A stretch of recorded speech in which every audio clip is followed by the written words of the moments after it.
All right, sorry about the delay. I got waylaid. Welcome back to Mecha Mondays. I'm your intrepid narrator, Pilot Fragath, and today we're going to read some more of the novelization of Mobile Suit Gundam by Yoshiyuki Tomino. Previously on, um, we've been getting the various speeches. Um, both by General Revel and the Garma Zabi's death speech by Garma Zabi. So that's happening, and those are relatively famous in the canon. And we've also been introduced now to Lala Soon. Things are about to get pretty wild, as well as the reveal that Zeon has a very much active new type weapon system development project under one Dr. Flanagan. A little more on him later, but not a lot. Characters that aren't really developed very well, um, or have plenty of room for interpretation and development. Anyway, this is more than he got in the actual series itself, though, so it's all good. Anyway,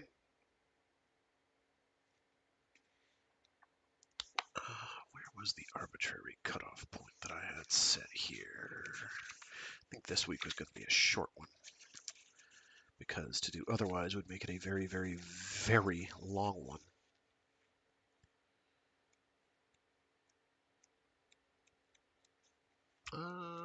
Actually, Awakening isn't too bad. How long is Awakening?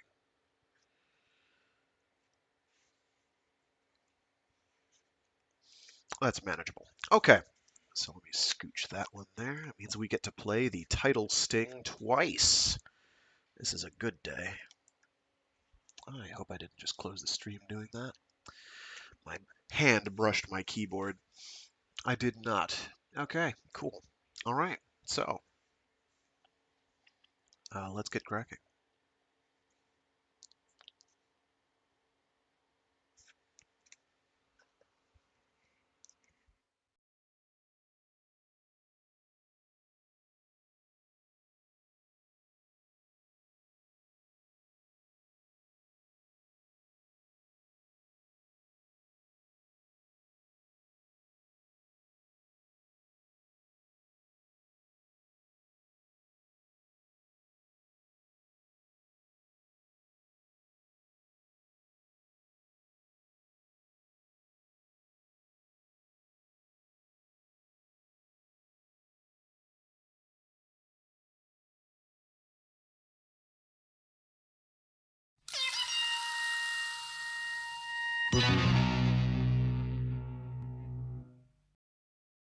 Chapter 6, The Texas Zone.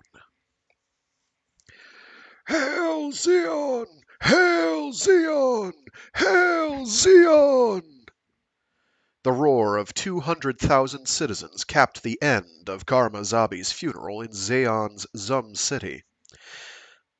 Amuro, watching the ceremony on a Federation news broadcast thousands of miles away, heard his video speakers vibrate and was taken aback when the cameras zoomed in on the giant photographs of Garma Zabi displayed on the altar.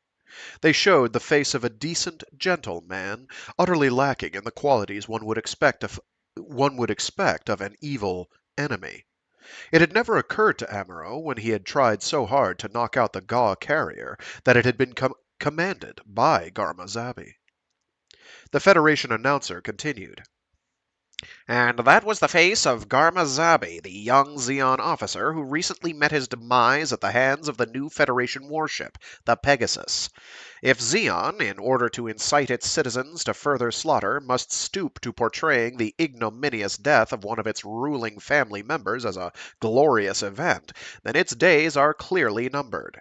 The cries of "Hail Zeon" are the last flicker of light for the Principality of Zeon, before total darkness descends. Ha!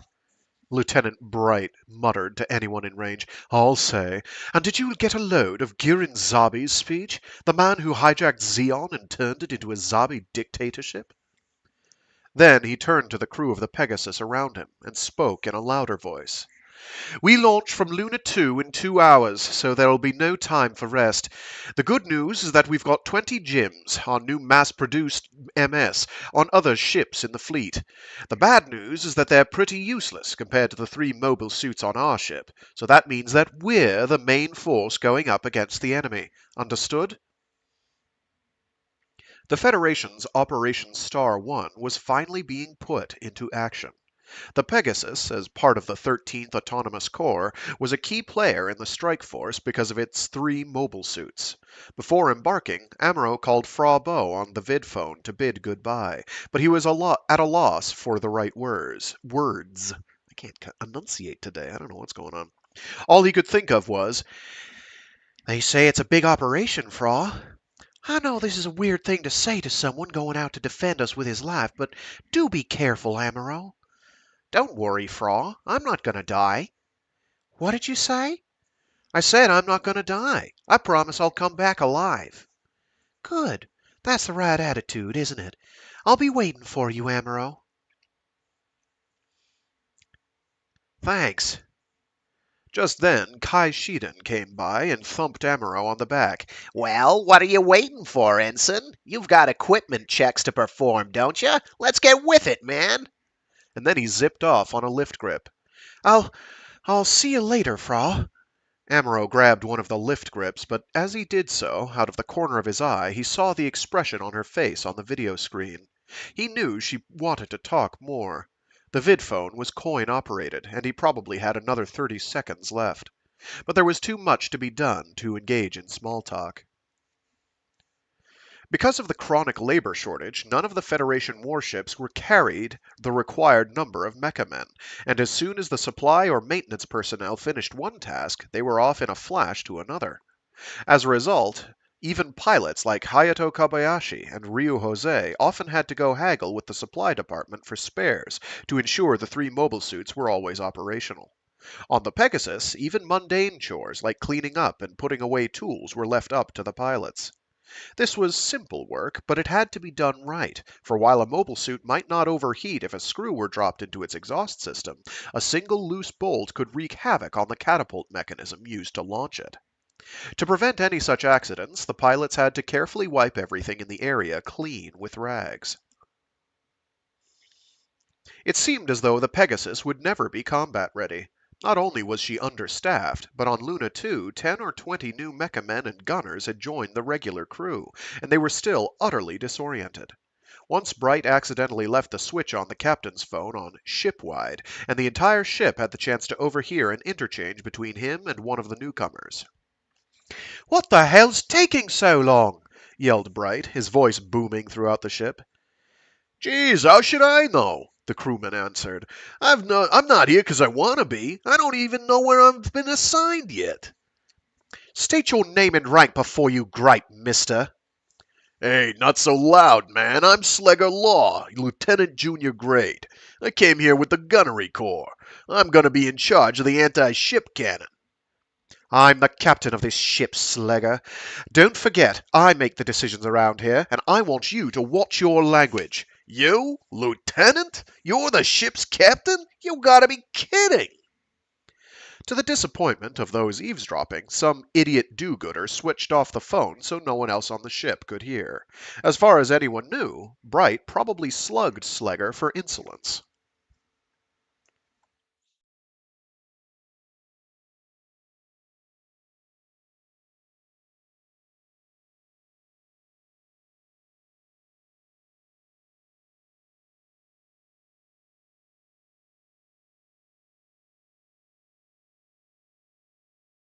"15 minutes before the ship's scheduled departure time, some critically needed parts arrived from Matilda Ajan's unit in the Supply Corps, and then the 13th Autonomous finally sailed out of the Luna 2 port. The Pegasus was preceded by a Magellan-class battleship, the Hal, and followed port and starboard by 2 Salamis-class cruisers, the Cisco and the Saffron. 6 smaller public attack ships were deployed in a defensive perimeter around the entire strike force. Kai Shiden joined weakly to anyone in sight. Hey, tell me I'm hallucinating. This has gotta be just a routine exercise, right? It can't be for real. The goal of Operation Star 1, Bright finally and confidently announced to the crew, is the destruction of Zeon's most powerful moon base, Granada. Once this is accomplished, we can easily take Zeon's heartland. Our forces, the Federation forces, are several times larger than those of Zeon, so if we knock out Granada and get past Solomon, they won't stand a chance. The fleet we're part of, the 13th Autonomous, will enter the Texas Zone and draw out Zeon's Granada fleet. Then the main Federation force under the command of General Revel will attack both Granada and Solomon. I expect each and every one of you to be fully aware of the importance of the role assigned us, and to put the training we have received to maximum effect. Kai, irreverent as always, whispered to his friends. Amazing, isn't it? Give the guy a promotion and he suddenly starts to sound like a real skipper. Amuro wondered out loud. But do you really think we'll be able to pull it off? It won't be easy, said Ryu. We're the decoy in this strategy, the bait.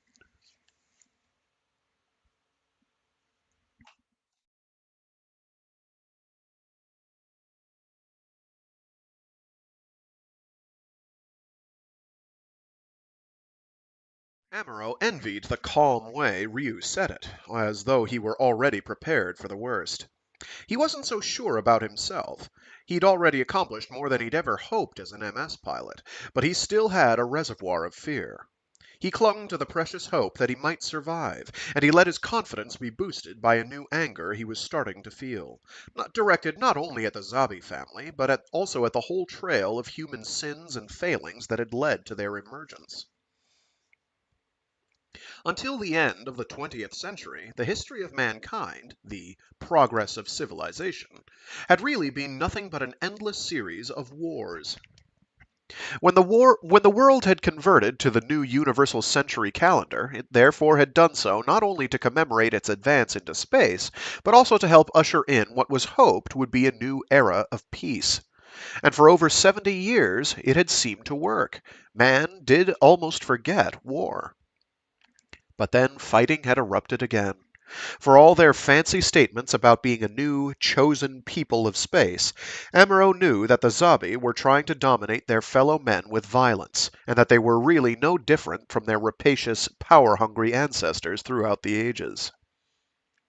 Garma Zabi, the de facto ruler of Zeon, always claimed that a new type of humans with an expanded consciousness, the new types of Zeon, presumably, should manage the rest of mankind. But there were competing ideas of what new types really were, and it seemed to Amuro that if Garma's notion of them was the true one, then new types were indeed a barbaric crowd, and he would rather have nothing to do with them. As he told his friends, General Revel's gotta be mistaken, don't you think? If new types are anything like the Zabi family, then they'll treat the rest of us like the lowest form of life imaginable. It was a point on which everyone seemed to agree. When Lieutenant Bright finally finished briefing the crew, Hayato wryly commented, Damned if I'm going to let Zeon blow me up in the Texas Zone. I'm going to go all the way to Granada, and nothing's going to stop me. Without missing a beat, Kai chimed in agreement.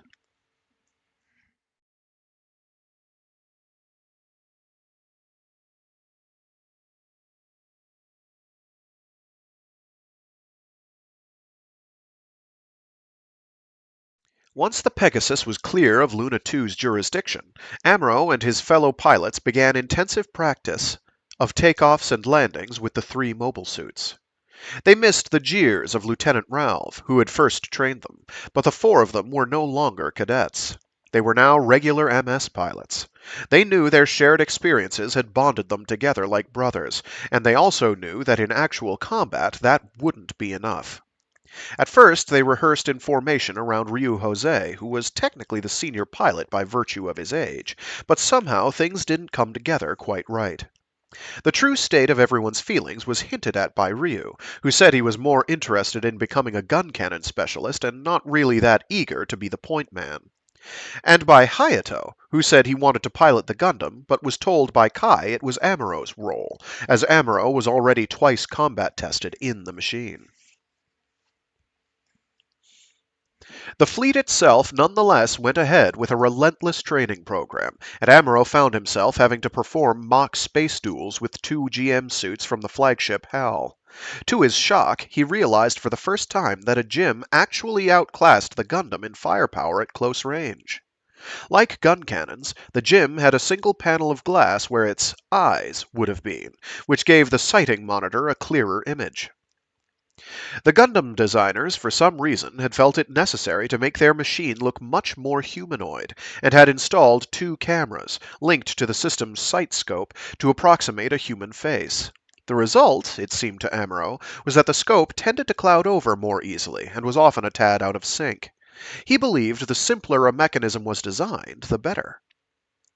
But the Gundam had far more power in its vernier jets, and could outperform the GM in almost every other aspect.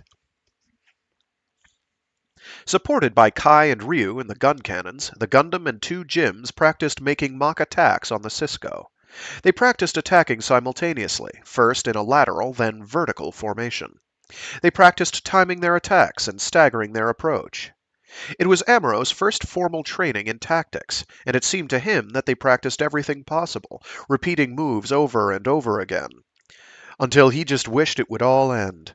His throat was starting to feel parched, and the undergarment he wore under his normal suit was soaked with sweat. Then the order finally came to return to the flagship, HAL. It was time for a critique of the mock combat sessions and further study of formation tactics. The Earth Federation forces had only a rudimentary, almost primitive combat manual for use with the mobile suits, and it had been written by officers with no actual combat experience who could only imagine how Zeon Zaku's actually operated. Rumor had it that the manual was really patched together from a surreptitiously obtained Zaku manual and from information on old-style fighters. An enormous number of errors needed to be corrected as a result. The Federation MS pilots were clearly in an awkward position. They were inexperienced and vastly outnumbered by Zaku's. They would have to rely instead on a great deal of creativity. Lieutenant Commander Rudolf Ramsky, who led the sessions in the ship's mess, announced, "We don't have a lot of time, men, so I'm going to talk to you while chow down. I'm going to talk while you chow down." He was popular, an engineer involved with mobile suits since they were first developed. "Mock battles are good training for novices," he said, "but you all tend to rely all too much on the performance of your mobile suits. Don't expect them to always compensate for you." His little audience groaned. "I say this," he continued, "because I want you to stay alive. Keep in mind that what I say is true of almost all weapon systems while they're being developed. Think of yourselves as test pilots. Of course, you've probably never heard of test pilots going into combat, have you? Well, the big shots in the Federation don't fully realize what they're asking you suckers to do, so you don't even get a special test pilot bonus. Of course, you're all free to step down from the Mobile Suit Corps if you so decide, but your pay'll also be taken down a few notches." Ramsky's forthright manner made Amuro and the others like him even more, but they knew that there was a big difference between his theoretical approach and the reality of combat. "One point the comtechs on all our ships have stressed in their group meetings is that all you pilots are slow in transmitting your call signs. It's hard for them to track you in battle with radar. Laser signals work better, and it's especially important to get those calls out promptly when the warships go into action against each other, unless you want to be hit from behind by friendly fire." The pilots were aware of the flaws in this logic, of course. Both the comtechs and the navigators on Pegasus were inexperienced. Would they really be able to properly read the call signs, even if issued? When the area was heavily saturated with Minovsky particles, radio broadcasts were only effective up to 20 kilometers, and the petty officer in charge of wireless communications was Selah Mass.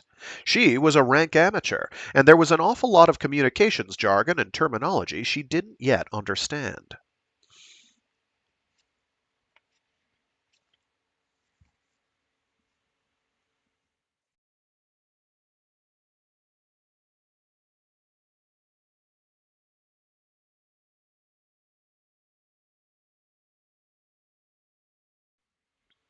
Sayla's got a lot to learn, but I love the sound of her voice, Kai whispered to Amuro. It gives me goosebumps. Sayla? When Amuro had first glimpsed her on his display monitor, it was true she had looked beautiful, but she had a habit of jutting out her lower jaw that made her seem a little too nervous for his tastes, and he hated the formal, prissy sound of her voice. If I say anything incorrectly, she always said, please let me know. I'll soon learn the right way. Amuro hissed a reply to Kai's comment. She tries too hard to be like us. Of course, stupid, Kai said. That's what makes her so cute. The lieutenant commander interrupted them. Ensign Amuro, you're the Gundam pilot, right? And when Amuro answered in the affirmative, he continued. The Vulcan cannons built into the Gundam's head are auxiliary weapons for close-in fighting. You rely on them too much, and you're not using your throttle properly. You should be able to control your vertical roll better. After critiques of each MS pilot's performance, lectures followed. First on the various types of Zeon warships and the specific formations in which they flew, then on Zaku combat flight patterns. To be truly useful, the lieutenant commander's theoretical approach had to be augmented by comments from the MS combat veterans. But since the pilots tended to articulate their experiences in a limited, fragmented fashion, the lieutenant commander tried to help them mold their impressions into a larger conceptual framework that described Zaku tactics. I wish I could show you how Char operated, Amuro said apologetically as the rest of the pilots listened intently. But I can't. When I was engaged with him, I wasn't even aware the Gundam had special combat sequence video recorders. But I can tell you that Char Aznable is unlike any other MS pilot. I know this sounds incredible, but he almost seems to see the beams coming at him and then find a way to initiate evasive maneuvers in advance. I can frame him in the crosshairs of my beam rifle scope when he's moving laterally, but the instant I pull the trigger, he's gone. Then someone asked the question. Think he's one of these new types we keep hearing about? I don't know. I was too busy trying to stay alive to think about that. If I hadn't put the Gundam through evasive maneuvers at top speed, though, Char's rifle blasts would have pulverized me. Both the Gundam and the Jim seem to have enough armor to withstand about 2 hits, but not by a marksman aiming directly at the same place twice.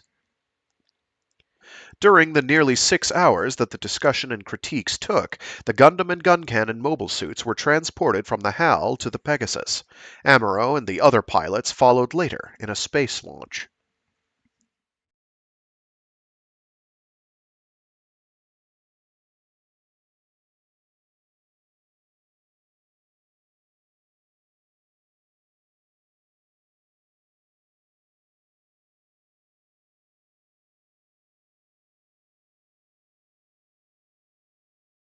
People on Earth referred to the moon's invisible half as its dark side, or back side, but from the perspective of the Principality of Zeon, it was the front side. They had a major moon base, Granada, located at the southern tip of the Soviet mountains, from which their warships regularly landed and took off, and to counter increasing Federation intrusions into the area, a Zeon fleet under Rear Admiral Kaecilia's command had begun to reinforce its presence there. It included Captain Makuve's squadron, with its single heavy and 3 light cruisers, which was assigned to defend the Texas zone. Sorry, I thought Makuve wasn't in this. I clearly haven't read this in over 10 years and forgot. My bad. That's right, they have like a Texas colony fight with him and Char, I think. The Texas Zone was an area in space around the Lagrange point where the Battle of Loom, the last major conflict between Zeon and the Federation, had taken place. It got its name from the sole surviving Side 5 colony in the area, Texas, which had once been used exclusively for sightseeing and large-scale cattle ranching. An old-style colony, only 3 kilometers in diameter and 32 in length, Texas had been built to simulate the mountains and plains of the western regions of the North American continent. It was equipped with cowboys, herds of cows, and covered wagons, and people had come from throughout the space colonies to Texas to enjoy camping, horseback riding, and the experience of rafting down a replica of the Rio Grande. Although the colony had been attacked several times during the Battle of Loom, it had never been completely destroyed, but the motors that drove the mirrors used to radiate sunlight into the colony had been wrecked, leaving them stuck perpetually in a sunset mode. The colony still had air, but humidity had fallen so low that, 8 months after the Battle of Loom, Texas had become a near desert. The livestock had all been seized by Zeon forces, and the former residents had either escaped to Federation territory or surrendered to Zeon. The colony was now totally deserted. The space around the colony was filled with remnants of other Side 5 colonies destroyed in the war, creating a shoal region even more dangerous than that around Luna 2. When a heavy concentration of Minovsky particles was used, the combination made the region almost impenetrable. Both Zeon and Federation forces feared entering the Texas zone because enemy ships were too hard to spot and ambushes were too easy.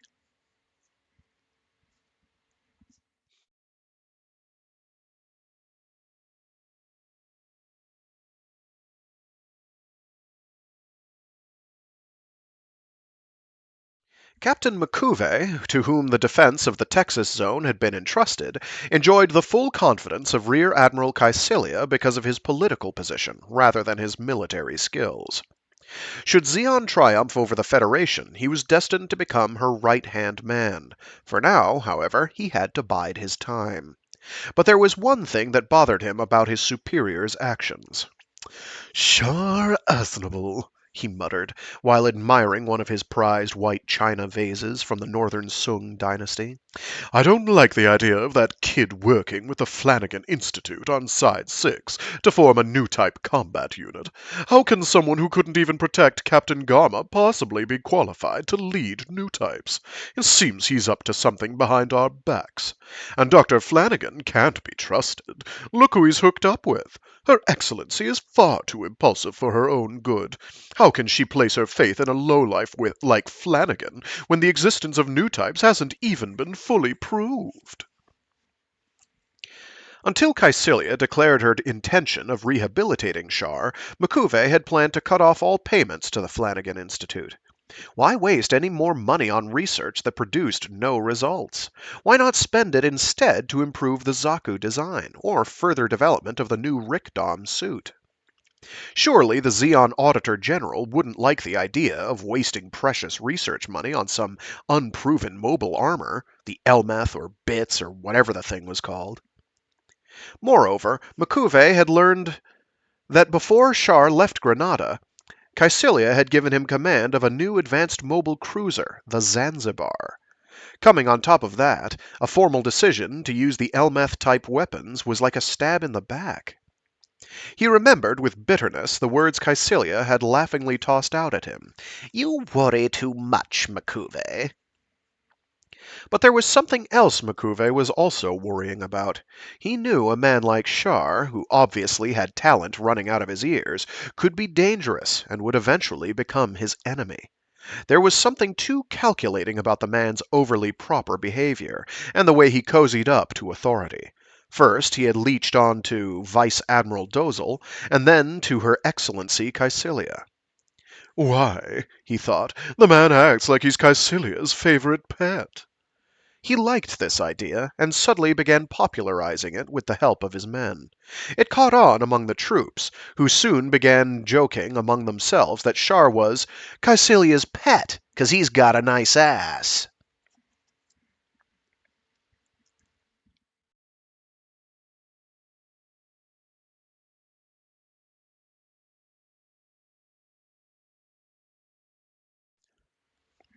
Meanwhile, Char, on the Zanzibar, had left from Side 6's Balda Bay and was himself proceeding to the Texas zone. He planned to test the new Elmeth Bits mobile armor, now equipped with the Psycommu interface, inside the deserted Texas colony. It would have been possible to conduct the tests in open space, but Char didn't want to take any chances. Lala soon would be operating the system, and he wanted to avoid exposing her too fast to what was essentially a vast battlefield. New type operated weaponry, he sensed, had to be handled carefully. New types, after all, possessed nothing like the superpowers of comic book heroes, and merely had a finely honed sense of intuition. As for the Psychomu, it was part of a system that amplified the new type operator's intuition and both projected and fed off an expanded consciousness. It was itself an astonishing device, especially since its signals, unlike normal electromagnetic waves, could overcome any Minovsky particle interference. But the system was not without its problems. It was still unclear what kind of person was really capable of projecting clearly defined brain waves. Willpower waves, for lack of a better term, that could be amplified. Shar and Dr. Flanagan's discovery of Lala Soon had been a fluke. To isolate and quantify the characteristics required for a new type mobile armor pilot would require the testing of far more potential candidates.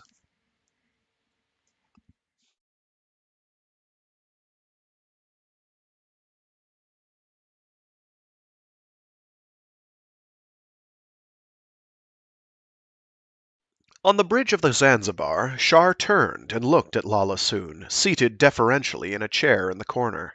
He smiled and whispered to himself, "I wonder if I'd be able to pilot the Elmeth Bits system."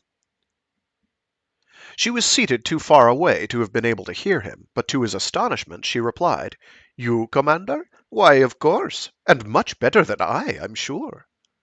Shar's eyes widened. He hadn't even fully verbalized his statement. You understood me?" he asked. "You think very logically, so it's fairly easy to deduce what you're thinking." Lala giggled softly as she said this, almost reflexively.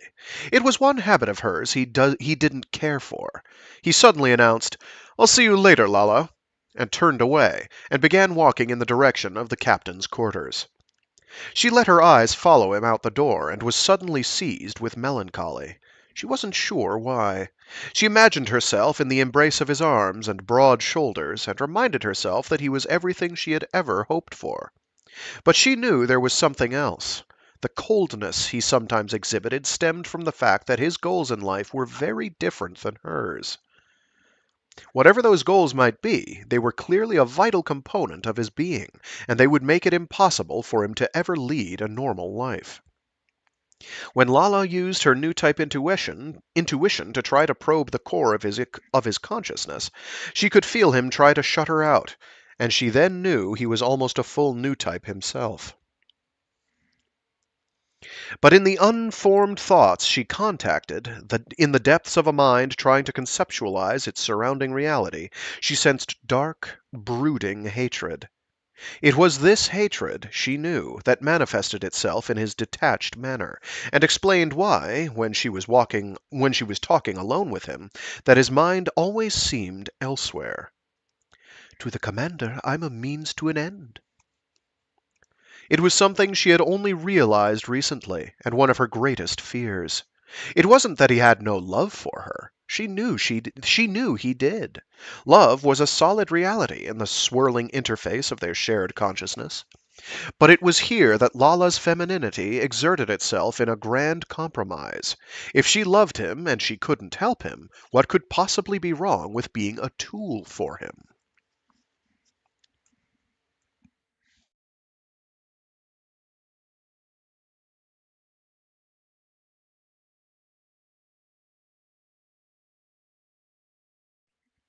On the Pegasus, officers and enlisted men normally ate in separate mess halls. Since Amaro and his colleagues had just been promoted, he could have eaten with the officers, but he still felt more comfortable with the enlisted men. He got his meal tray from the mess hall self-service window and proceeded out of habit to a table in the right-hand corner of the room, only to find it occupied. Ensign Mirai Yashima, having finished eating, stood up to leave when he approached, but her companion, a wave petty officer, did not.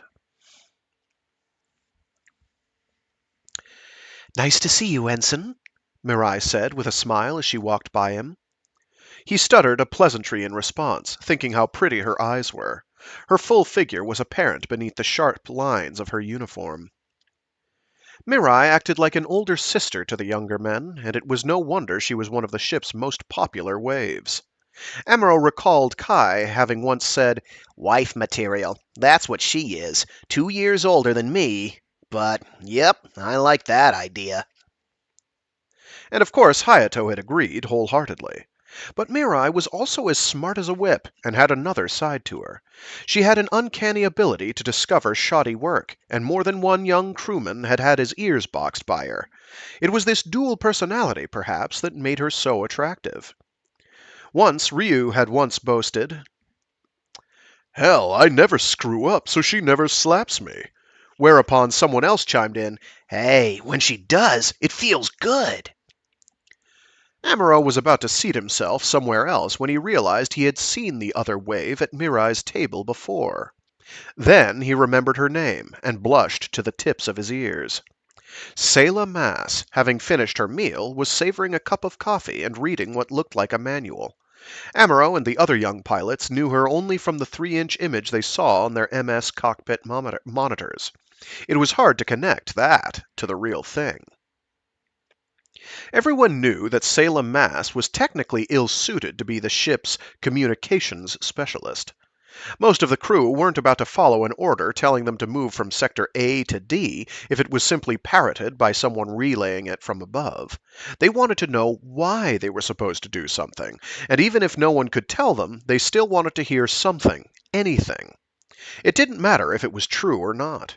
If told something as simple as, "keep up the good work," even a stubborn idiot would happily run to perform his task, his head full of sweet thoughts for the pretty face that gave the order.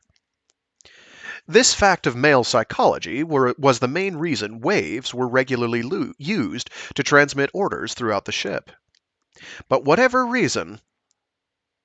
for whatever reason, Sayla couldn't bring herself to act this way, with the result that crewmen often ignored her messages, and chaos resulted. She became known, therefore, as the Bungler. Standing in front of Sayla with his meal tray in hand, Amuro knew that as an ensign he now technically outranked her, but he also knew she was older than he was. With one factor offsetting the other, he figured they ought to be on equal ranking. Gathering up his courage, he ventured, "May I join you?" "Oh, of course, Ensign, Amuro knew she was having trouble remembering his name, an automatic demerit for a comm specialist. She glanced at his tray and looked up as if to say, "What are you doing here?" Looking down at her, he instantly cursed himself for having addressed her. His heart started pounding again, and he felt his attempt to act like a sophisticated ensign collapse in ashes. He accidentally put his tray down on the table too hard, and to his embarrassment, it clattered. Excuse me," he said, thinking for a second, perhaps, that he'd better move to another table, then realizing it was too late to turn back. He knew he should say something else before he started into his meal. "I used to see you at the Zeravi library on Side 7, he ventured, hoping this was a good approach. "You were there too, Ensign?" Sayla said with a thin smile. Yeah, I lived on Side 7 for 2 years before I joined up." "Really?" Her overly formal smile suddenly brightened. The Federation military was a collection of so many types of people that when a crewman ran into anyone from the same side, it was like a meeting of an old acquaintance. If it was someone from the same colony, it was like meeting a bosom buddy. Amuro felt ecstatic. Here was Sayla, smiling, really smiling, not on a display monitor, but right before his eyes. "When you were in the library," he said haltingly, Actually, I didn't go there very often, but once, 10 days before I signed up, I thought I'd say hello to you, and actually I started going every day, but, you should have said something. But please, go ahead before your food gets cold." Uh, thanks." He picked up a forkload of noodles and began shoveling them into his mouth, but his mind wasn't on the taste. "When I used to see you at the library, Sayla, I only knew of you as excuse me, the blonde. It was a nickname I gave you." Well, gee, I'm awfully glad to know you're from Side 7, Ensign. I'm the only one of us Side 7 folks on the Pegasus Bridge. I didn't join the military through normal channels, and there's an awful lot I don't know yet, so if it wasn't for Mirai's help, I don't know what I'd do. I can't tell you how happy I am to know that there's somebody else from my side, especially when it's an ace pilot like you. Amuro was in seventh heaven, but Sayla was shocked at herself for the way she had spoken to him. In her communications with the MS pilot over the video monitors, she had always sensed something in common with him, and now, meeting him in the flesh, it was almost as though she couldn't stop herself. The guy stammering in front of her was younger than she was, and cute, and hardly resembled the ensign she'd been seeing on the comm monitors. Something about the way he transcended his age reminded her of the talk going around the bridge about new types, and made her wonder if he might really be one. It was a quality Amuro shared with her brother, Shar, aka Kasval. Her foster father, Jimbaral, had often told her that her real dad, Zeon Zum Daikun, had been a new type. It's an expanded consciousness resulting from mankind's leap into outer space, he would say. A new type of human. Your father was a great man, Artesia, and you are his offspring. Someday you must realize your own new type potential, destroy the Zabi family, and help lead mankind back to a world of peace. In the end, Jimbaral always came back to the same point, the need to overthrow the Zabi family on Zeon. Sitting and talking with Amuro, Sayla began to sense that the new type potential mentioned by her foster father indeed might appear in other people as well. It was a far-fetched notion, but when she thought of the millions who had died in vain in the war, it made her hope it was true. "Ensign," she began, as Amuro suddenly looked up, "have you ever heard the word new type?" Something about the fact that he was younger made it easier for her to talk freely. "Well, I've heard General Revel use the term," Amuro answered, "but hey, I don't believe in Superman or anything with superpowers." "Still, you've heard the Zabi family thinks they're new types, haven't you? Are you kidding? If they're what new types are all about, then what's the point of staying alive? I heard Giran Zabi's speech the other day, and the man's a maniac. His idea of paradise is to enslave the peoples of the Earth Federation, and frankly, I don't like it." When Sayla heard blunt talk like that from Amuro, it made her feel even happier. "I agree," she said, "but have you ever read about the legend of Zeon Zum Daikun?" "I only know what I read in my school textbooks. He's the man who claimed that in order to feel truly at home in the solar system, mankind would have to start thinking differently. And didn't he also say man shouldn't cling to his home planet? I understand all that, but it hardly seems to apply to the Zabi family. Don't you think they're living anachronisms from a feudal past, to say the least?" Sayla had to restrain a smile of satisfaction. The shy, stammering youth of a few minutes ago was turning rather eloquent. "When men get into positions of absolute— oh, wait, sorry, that's Amuro. When men get into positions of power, they always seem to forget about people, even the people who helped put them there. Heck, look at the Earth Federation government. Absolute democracy sounds great, but the parliament can't do a thing without a two-thirds majority, so the politicians spend all their time scheming, and nobody thinks about the people anymore. No wonder the Zabi family calls them spineless. The Federation government's ruled by bureaucrats and incapable of change. As far as I'm concerned, I don't care if it collapses." "So why are you fighting in this war, Ensign?" "Mainly because I don't want to die. War's about killing each other. War is about people killing each other, right? But to get back to your new types, I'm willing to believe in the idea if it means a type of person capable of putting the Federation organization back in the hands of the people.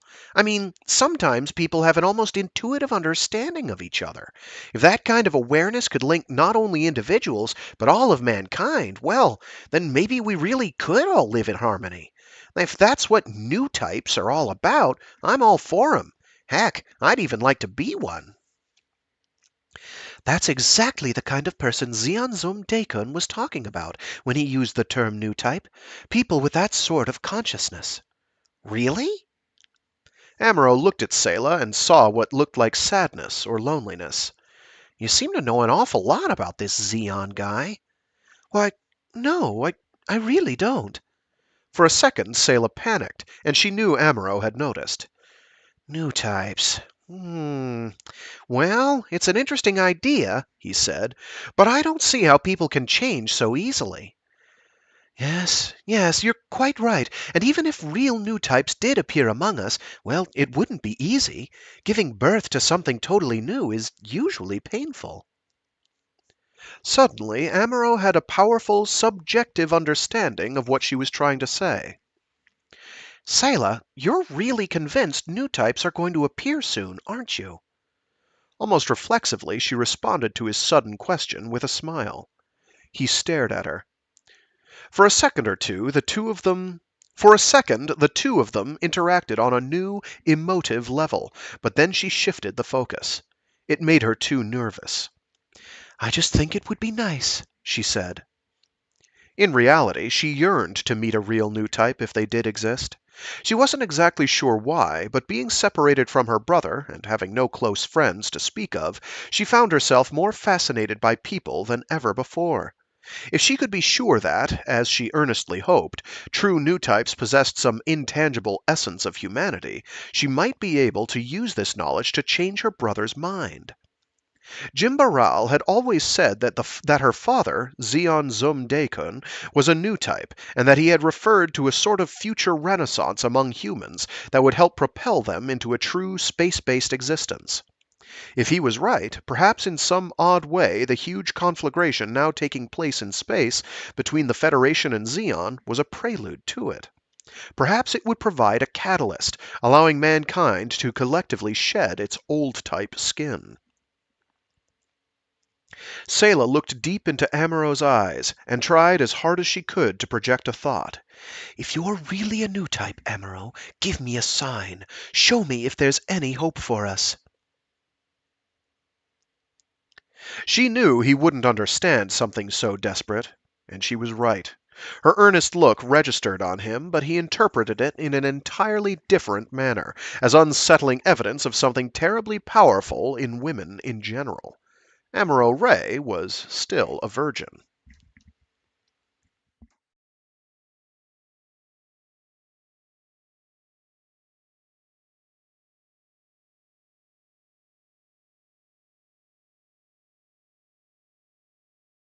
The Zeon squadron, led by Captain Makuve in the heavy cruiser Shive, was on patrol, making a wide sweep around the Texas zone.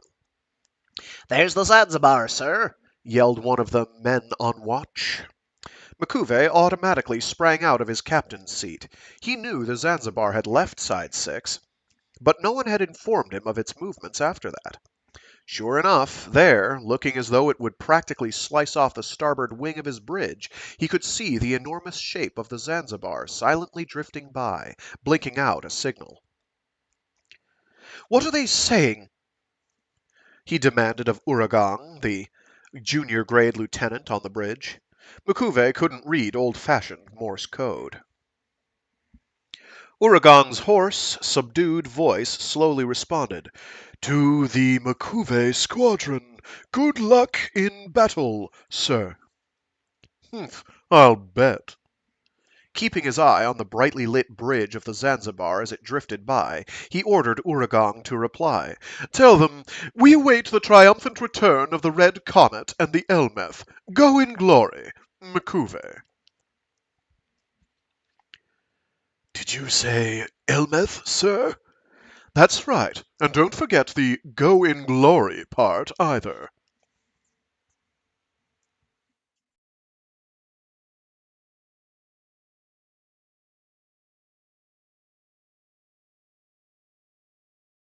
Makuve's message was flashed from the Shive over to the Zanzibar, where it was deciphered by a Lieutenant Mulligan and conveyed to Shar, who frowned and remarked, "A man's like a rose with too many thorns." He knew that if he ever had the opportunity, he should do something about Makuve, and groused aloud that, as far as he was concerned, the man would be far better off chasing skirts. He had no way of knowing, of course, that at the same time his rival was calling him Caecilia's pet. Makuve's ships and the Zanzibar then silently went their different ways in the darkness. The Zanzibar to dock at the Texas colony, and the Makuve squadron to eventually encounter the Federation's 13th Autonomous Fleet under Captain Joaquin's command. The rendezvous between the two fleets came much earlier than anyone expected.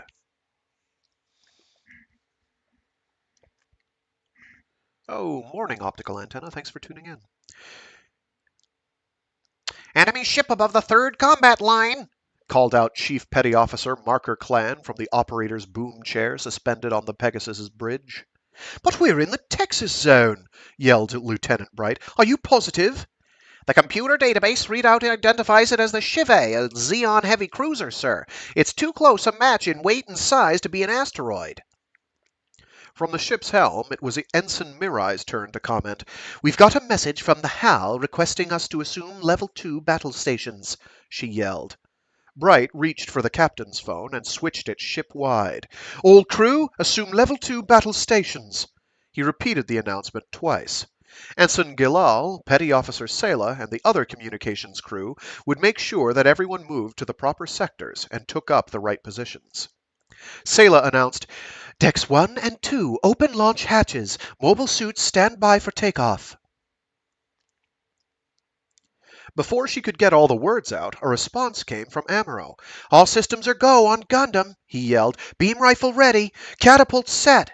He was ready 30 seconds faster than Ryu and Kai in their gun cannons. Marker, the operator, shouted from his perch, The enemy will register 2nd combat line in will reach 2nd combat line in 1 minute. 1 heavy cruiser, 2 regular. Estimated number of Zakus, 11. After Sela relayed the information to each pilot, what sounded like a wail came from Kai in his mobile suit. Aw, jeez, we're outnumbered more than 2 to 1. Sela, called Bright, angry, tell Kai to cut the personal chit-chat. Yes, sir, she replied.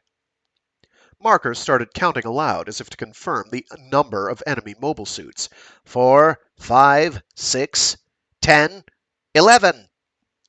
Bright looked up at the display on the ceiling of the Pegasus's bridge, where computer graphics showed a simulated model of enemy ship locations. Launch mobile suits, he ordered. Just before the radio link to each mobile suit was severed, Sela's final communication reached the pilots. Marker's estimate was correct, she said. There are 11 Zakus.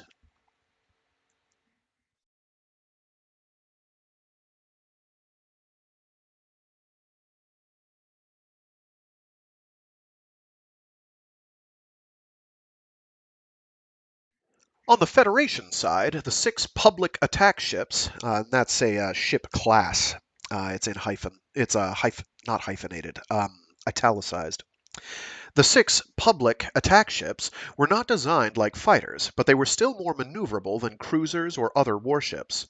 6 of them deployed themselves in a wedge formation facing the direction of the Zaku approach, and were followed by the mobile suits, the gun cannons, the Gundam, and the 2 GIMs from the HAL. As soon as the lead public fired 2 large limb missiles at the oncoming formation of 11 Zakus, it peeled away from the main force.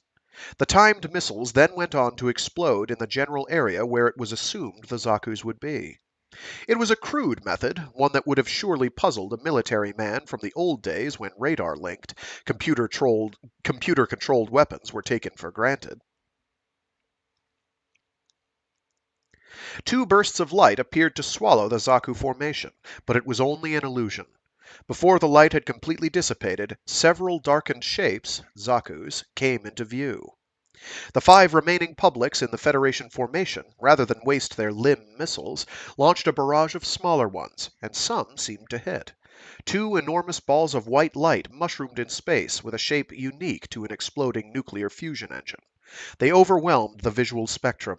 In the mobile suits, even with the orthoscopic monitor's automatic exposure control on full, the light was blinding.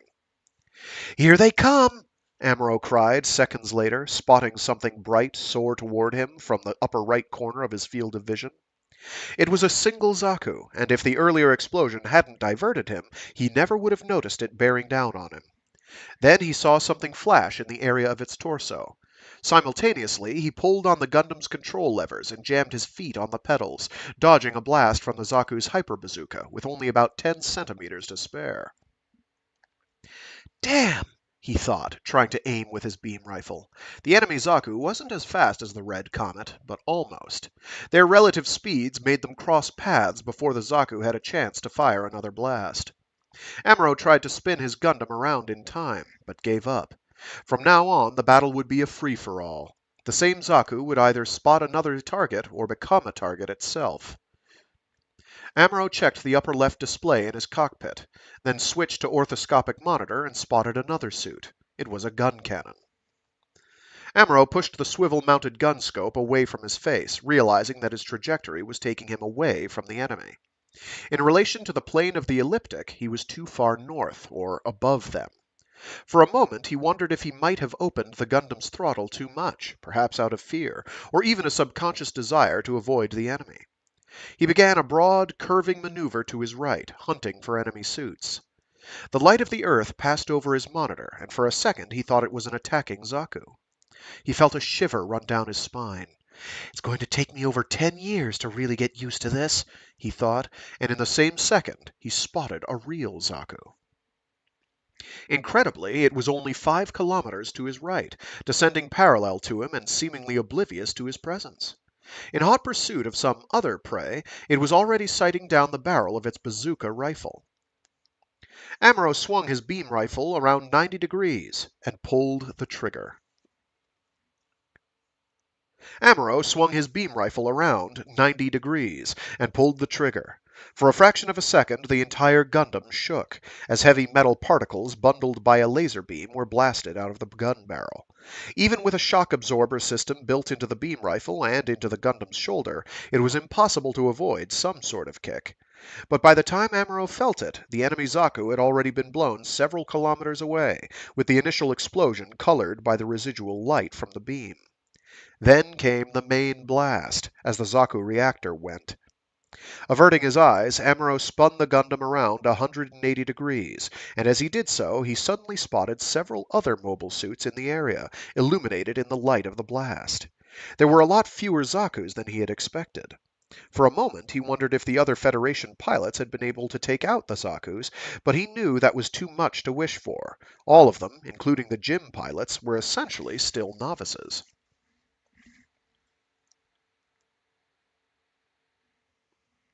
Then, just as Amuro had always feared, several Zakus began closing in on the 4 Federation warships under Captain Joaquin's command. The ships began evasive maneuvers and unleashed a barrage of anti-air fire in all directions, but Amuro knew the Zakus were cannily taking advantage of the fleet's feeble defensive perimeter. He cursed them for trying to make fools out of him and his friends, and then, spotting a flash from a Zaku bazooka far off to his right, he put the Gundam into a high-speed swoop toward the Zakus around the ships, careful at the same time to avoid friendly gun and missile fire. I know we all have to die sometime, but God help me, 'cause here I go. Amuro didn't vocalize the words, nor is it likely that he remembered them later. His action was an intuitive response to the fact that the Zakus were perfectly positioned for him to attack. Zaku squad leaders were normally identified by a decorative antenna-like rod protruding from their machines, and sure enough, Amuro immediately spotted one. The enemy assumed a defensive posture as Amuro closed in, and raised its bazooka as if to fire. But Amuro fired his beam rifle first, and scored a direct hit. A ball of light mushroomed from the exploding Zaku and nearly enveloped Amuro's Gundam, which flashed by without a second to spare. 2 down, he exulted. MS pilots wore helmets wired not only for radio transmissions, but also for localized sounds. As the Gundam shook violently from the Zaku's explosion, Amuro heard a crackling sound, as though something was burning inside the cockpit. He let his body roll with the MS and checked around him. He wasn't expecting to find any major damage. If a critical condition warranted abandoning the MS, a computer readout of the upper right instrument panel would notify him, and the escape mechanism in the Gundam's core fighter system would be activated. assuming, of course, that the system survived an attack.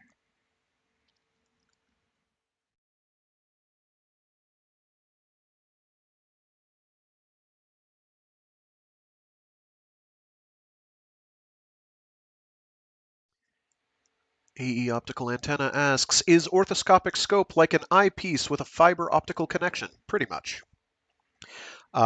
Basically, it's a little periscope-looking device that they bop in front of their eyes to get a more detailed, magnified look without having to like press a button on their to change their readout display, the main readout display in front of them. I think that is a feature that kind of vanishes as the series progresses, the meta series progresses, because you wind up getting fancier stuff like like by the time Zeta Gundam rolls around, you have a full 360-degree cockpit monitor arrangement that also has like additional zoom and enhance functionality. But that's later down the tech tree, and we're not going to get that far in this book.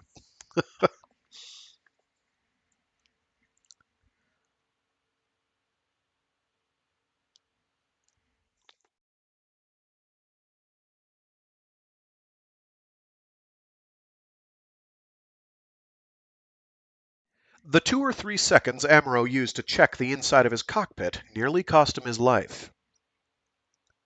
Jeez! He suddenly yelled in terror. From the bottom of his monitor, he saw a third Zaku soar up toward him and almost overwhelm the screen. Thanks to automatic avoidance circuitry in the Gundam, which mercifully worked properly, the Zaku's heat axe slashed through empty space rather than hacking off one of the Gundam's legs. The Zaku's first attack thwarted, it next fired a laser burner built into its left hand. Using the Gundam's shield, Amuro managed to deflect what would otherwise have been a direct hit, but the blast nonetheless struck his suit with an inaudible whomp and burst of light. And then the Zaku sliced through space again with its heat axe. Amuro felt something like a spark deep inside his brain, and a rainbow of light shot through his consciousness. He knew that unless he acted, the Gundam's head section would be split open like a watermelon. The instant the light in his own brain turned to blackness, he found himself staring into an abyss of his own consciousness, confronting a force that transcended all time and tugged on him like a magnet. It was colorless, transparent, and utterly black. And then he felt it. He felt a leap in his awareness. And if I had remembered to download it, I would have had a new type bell tingle noise that I would have played at this juncture. But I forgot, so my bad. Suffice it to say, someone rings a tingly little bell, and it's the new type trill. Everybody who's heard it and seen it in context recognizes it, but if you haven't, it would mean nothing. Amuro's right arm moved so fast it threatened to overwhelm the Gundam's safety mechanisms. The suit's arm, moving in response, groaned. Wielding the magazine of the beam rifle, Amuro intercepted the swing of the Zaku's heat axe and stopped it with only a millimeter to spare. He could see the blade of the heat axe glowing bright red, almost screaming. Sparks from the severed laser oscillator in the Gundam's beam rifle sprayed light between it and the Zaku. And then, suddenly, as if confused, the Zaku's mono-eye flickered and seemed to go out. Something in Amuro yelled, "I did it!" It didn't come from his conscious mind. It came from whatever had caused the leap in his awareness. He felt as though he had been guided by some external force and led out of a crisis. It was almost as though the scream came not from within him at all, but from a larger, independent consciousness. Amuro made the Gundam discard its now useless beam rifle and used the freed right arm to reach back over the suit's shoulder and grab the hilt of one of the beam sabers. When the Zaku's mono-eye flashed again, he slashed downward through its head, driving the glowing pink saber blade all the way through to its chest. I'm having a hard time today. The Zaku, nearly severed in two, collapsed forward at the waist, molten metal fragments spraying from its innards like magma spewing from a volcano. Amuro turned off the saber's oscillation and put the Gundam in reverse to get away from the explosion he knew would occur. and then he was enveloped in the light of another nuclear fusion blast. 3 down, he said to himself. Then Amuro turned the Gundam toward the remaining Zakus attacking the Federation ships. Luckily, almost all of the Zakus would have already exhausted their supply of bazooka rockets, because without his beam rifle he would have no choice but to use the beam saber in close quarter combat. At exactly the instant the Zakus changed... I just got lost.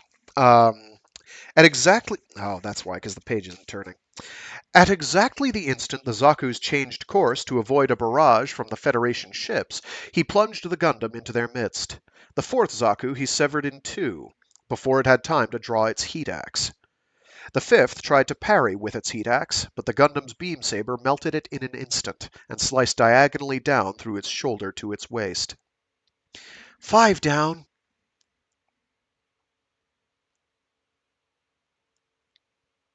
That was the end of the fight. Ryu's gun cannon had bagged one Zaku. A Jim had finished off another. The remaining 4 retreated. Federation losses included 2 public attack ships destroyed, and 4 ships slightly damaged. Or so it seemed.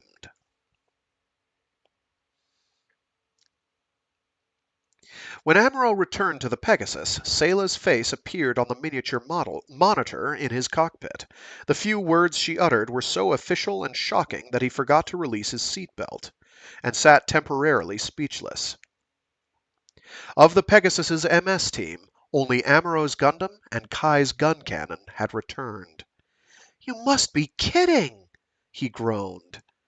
"No, it's true," she said. "I just received confirmation from the bridge." The hatch on the Pegasus's catapult deck was still open, as if waiting for Ryu Jose to return in his gun cannon any minute. Death in battle, it seemed to Amuro, was too sudden. It had happened to Sean Crane, and now to Ryu. One instant they were there, and the next they were gone, and they would never come back. That was it. When Amuro climbed out of the Gundam and made his way to the briefing room, sure enough, there was the chair Ryu had been sitting in before they had all taken off. The original 5 pilot cadets now had been reduced to 3. Kai Shiden entered the room, looked at Amuro, and merely shrugged his shoulders. Hayato Kobayashi, who had stayed behind on the ship during the battle, turned to Kai and exploded with grief. "Why? Why couldn't you protect him?" he yelled. Who the hell do you think I am? Kai retorted. Some kind of invincible veteran MS space ace? Hayato said nothing, and when Amuro turned and stared at him, he started to leave the room with an expression of utter despair. Kai yelled at his back. Next battle, you're on, partner. You were brought along on this ship as a backup for Amuro. He knocked out 5 Zakus, and you're telling us we should have saved Ryu? Okay, enough! Hayato broke under Kai's blast. His anger spent, he turned around, slumped into a chair, and exclaimed, "Damn it!" in frustration. Instead of Hayato, it was Kai who left the room. Amuro walked over to one of the recliners in the room, eased himself into it, and strapped on the seatbelt. If they were going to be on round-the-clock standby for combat, he thought to himself, they should at least have 2 more alternate pilots. His pulse was still racing from the adrenaline of combat, but he knew he was exhausted. He wouldn't have time for a good sleep, but he would at least try to take a short nap. He popped a tranquilizer and called out to Hayato, "Wake me up if anything happens."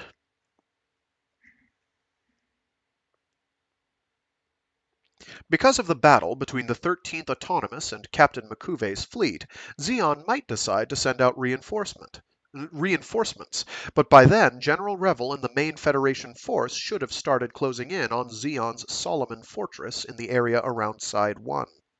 Any Zeon reinforcements coming to the Texas zone would have to leave from either Zeon's Granada moon base or Solomon, and General Revel's fleet might be able to respond accordingly. It was too early to tell if the final showdown would take place around Granada or Solomon, but either way, the accomplishment of the 13th Autonomous, especially the Pegasus and the HAL, had opened the door to a major battle.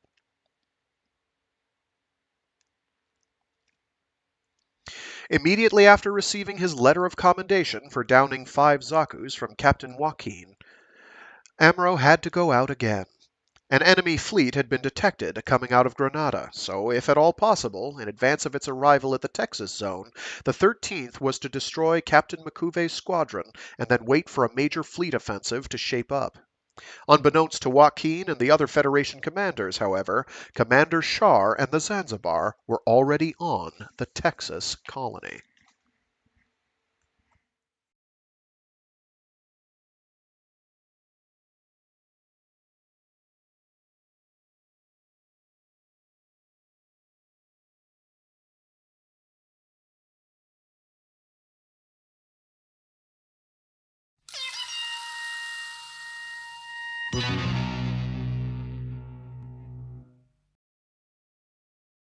Chapter 7 Lala Soon. Judging by the damage the Federation pilots inflicted on us, Captain Makuve said as he sifted through reports from his men, we're dealing with a fairly powerful opponent. Yes, sir, replied Lieutenant Junior Grade Uragang. we have reason to believe that there were over 10 enemy mobile suits, but it is possible that the count was slightly inflated, if, for example, 2 of our pilots reported downing the same machine.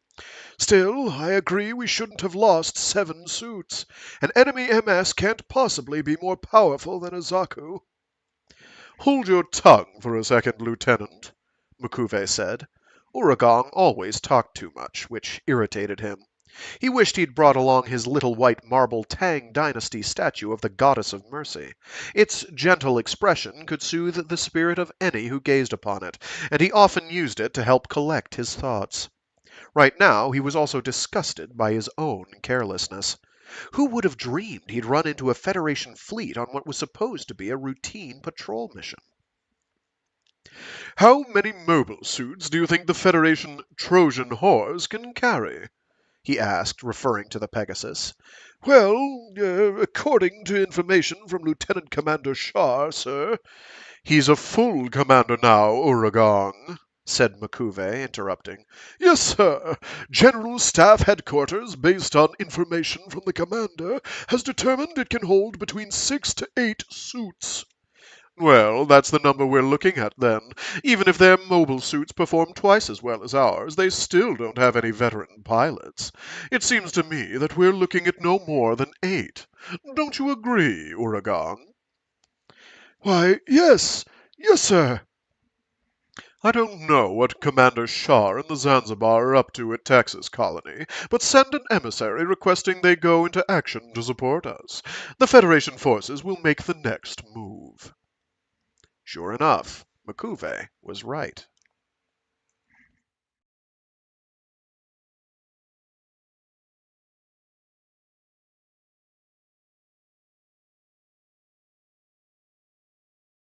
"20 minutes later, after Amuro received his commendation from Captain Joaquin, Sayla broke the news to him over the video link that he had been ordered on a scouting mission. "You all right, Amuro?" she said softly. "Bright tried his best to get Joaquin to rescind his order, but we lost track of the Zeon fleet that launched the Zakus earlier, and—" "Bright? Bright did that for me?" As far as Amuro was concerned, Bright was usually preoccupied with yelling orders from the bridge, and it was hard to imagine him looking out for any of his pilots. As it turned out, however, at first Hayato had been scheduled to launch in Amuro's stead, but Bright had refused, and his refusal had angered Joaquin. "Why can't Hayato go?" asked Amuro. "What's wrong with sending him out?" Sayla answered lightly, "I think the skipper trusts you, Amuro." And then, "We can see asteroids from the bridge. Be careful."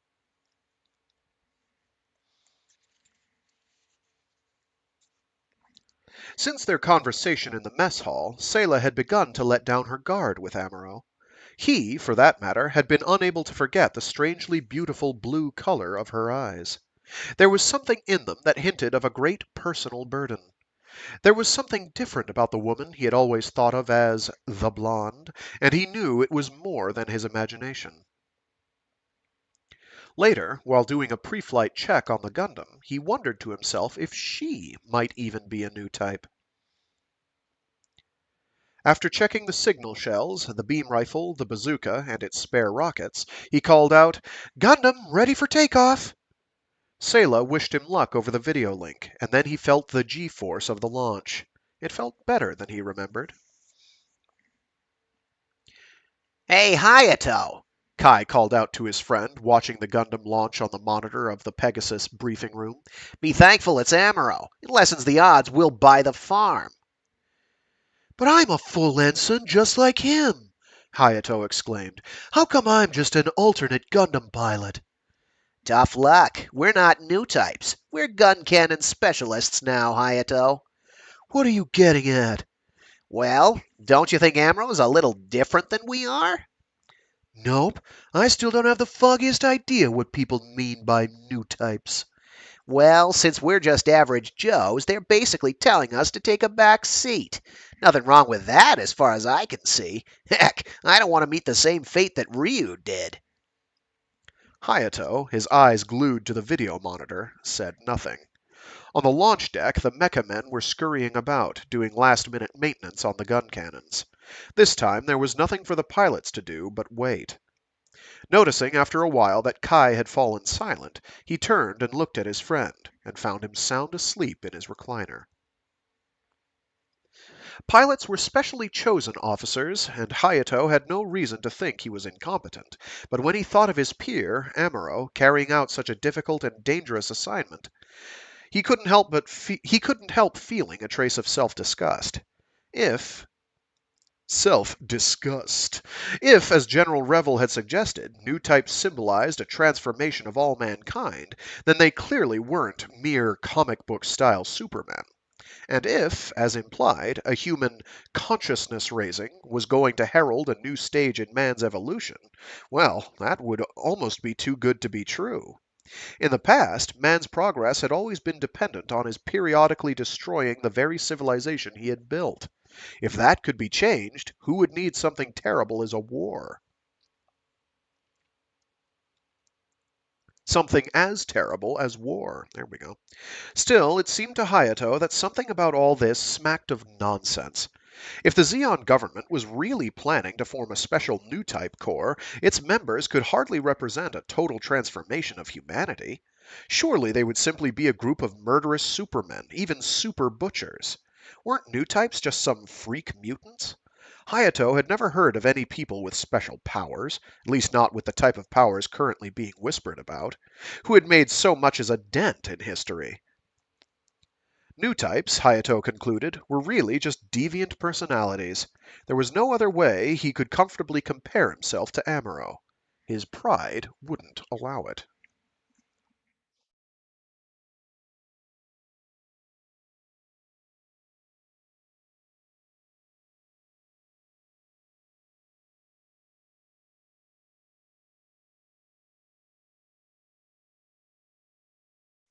Wending his way around asteroids up to 2 kilometers in diameter, Amuro traced his way in the Gundam over the Federation squadron's planned course. Captain Joaquin wasn't so foolish as to leave the advanced scouting to the Gundam alone. The 4 surviving public attack ships were deployed in a supporting role, above, below, and to either side of him.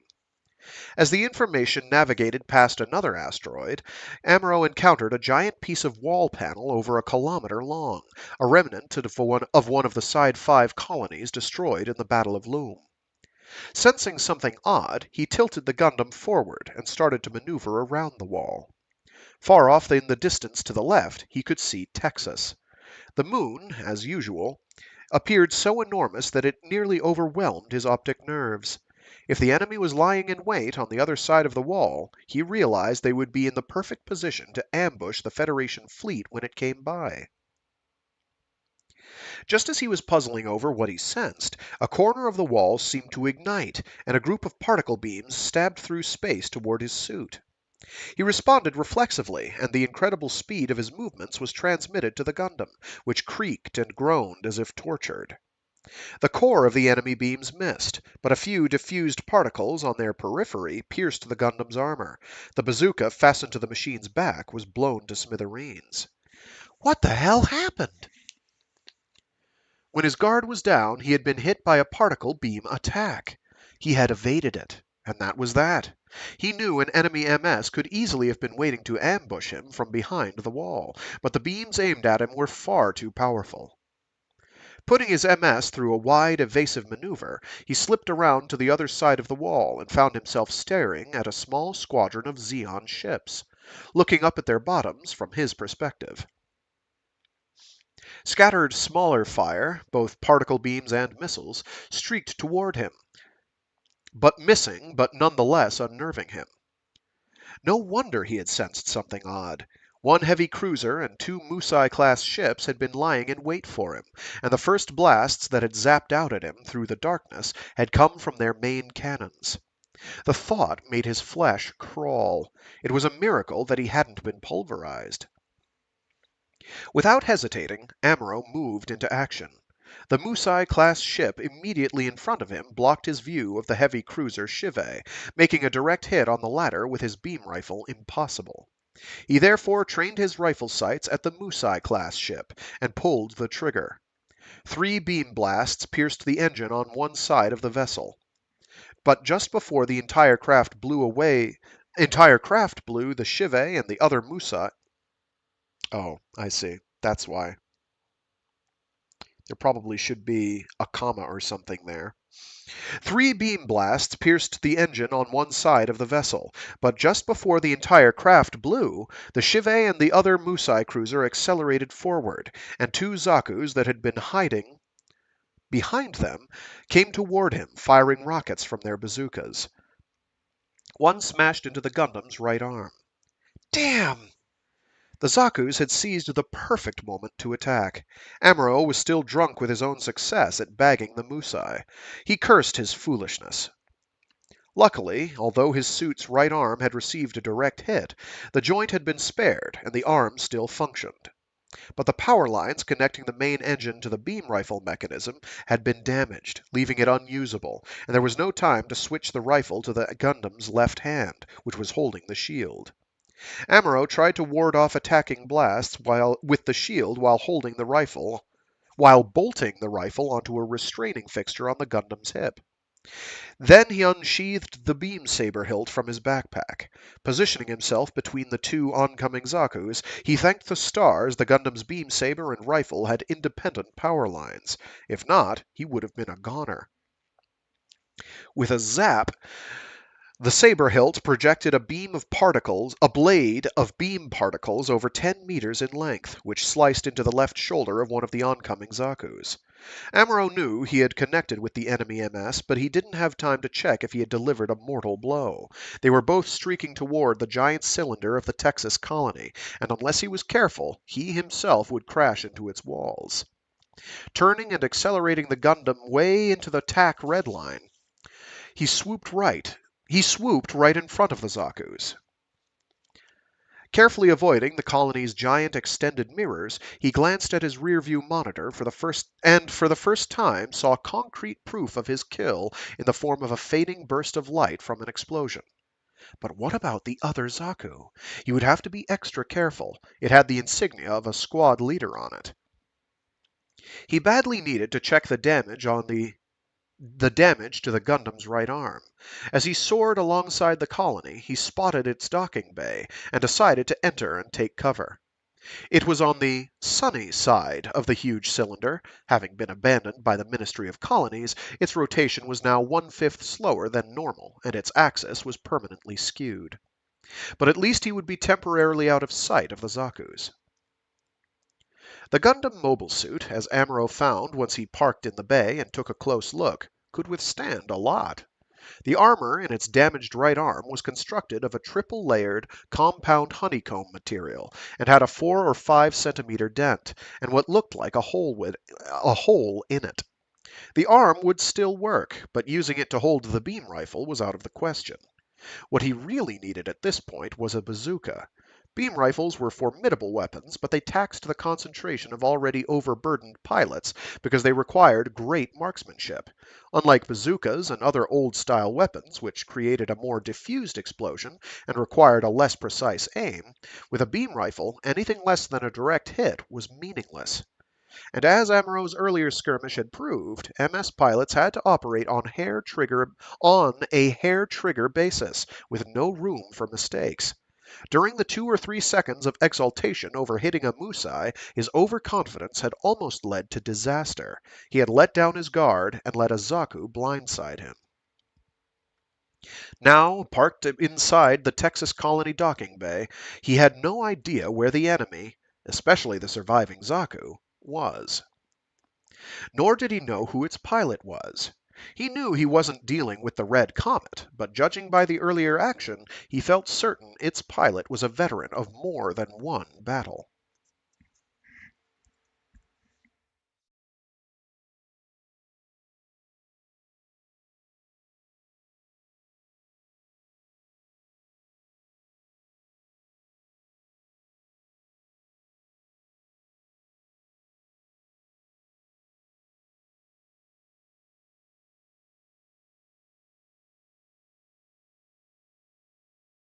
On the Zeon cruiser, Shive, Captain M'Quve was livid. What? He said. No response from Commander Shar? A Federation squadron of 4 ships had already arrived on the scene, and his ship, as well as the cruiser Quamel, had come under fire. True, like him, the Federation forces didn't have much firepower, but the mobile cruiser... Yes.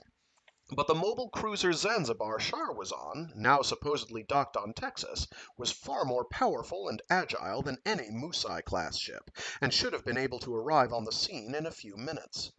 If it would only come to his help, he thought, he could hit the Federation ships broadside and destroy them all. Now here he was, in the midst of a battle, with particle beams from cannons on both sides crisscrossing through space. Unable to deliver fatal blows, but pulverizing several small asteroids in the process. Luckily for M'Quve, his men were brave. Two of his Zakus even courageously managed to approach the Federation fleet flagship, HAL. If only that white enemy MS hadn't appeared on the scene so fast and spoiled his surprise earlier, M'Quve was convinced that his carefully planned ambush would have wiped out the Federation's entire 13th Autonomous Fleet. Perhaps he had given away his position by being too hasty to attack the Gundam, but he wasn't the type to dwell on the pros and cons of past decisions. His was a simple philosophy. If a crisis arose, it had to be solved. He was also pragmatic enough to put his personal grudges aside for the moment, and he really did wish Shar were around to help him now. After all, he'd lost the Tolmeth, a Musai-class cruiser, and 8 Zakus. He had an account to settle. M'Quve's Shive concentrated a barrage of fire on the Federation's Magellan-class flagship, HAL. Dodging blasts of friendly fire, the 2 Zeon Zakus also contributed their own firepower. Under normal circumstances, this would have been an absurd strategy, but M'Quve knew he had no other choice if he wished to get the upper hand. Lieutenants Rome and Zeril are piloting our Zakus, are they not? Yes, sir. Uragang wondered why his captain would ask such a question at a time like this. Well, I certainly feel proud of those men today, M'Quve exclaimed in his subordinate's face, just as a shout went up from the other officers and men on the bridge. The main engine on the HAL had turned into a ball of light. That's the way, exulted M'Quve, standing at attention on the bridge and urging on his forces, while the mushrooming orb of light threatened to envelop him. Now go for the Trojan horse. Turn your guns on the horse.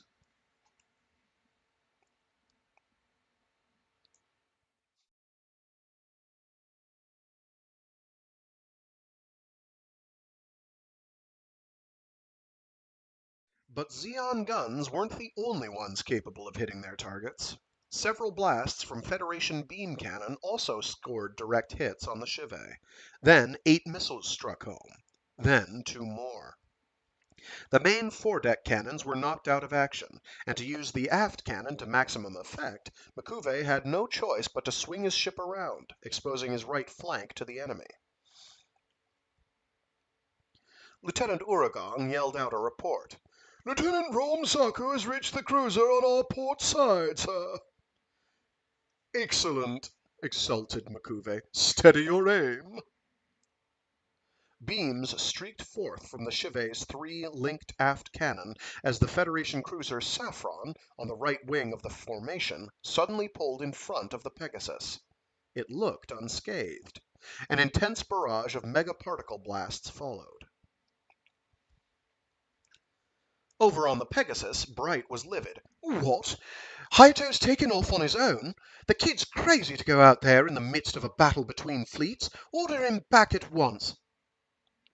Sayla knew the best way to get her skipper to calm down was to let him rant and rave.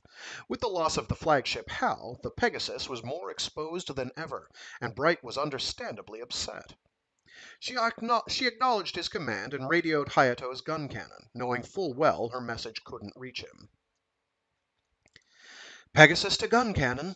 Ensign Hayato, return to ship immediately. Return to ship.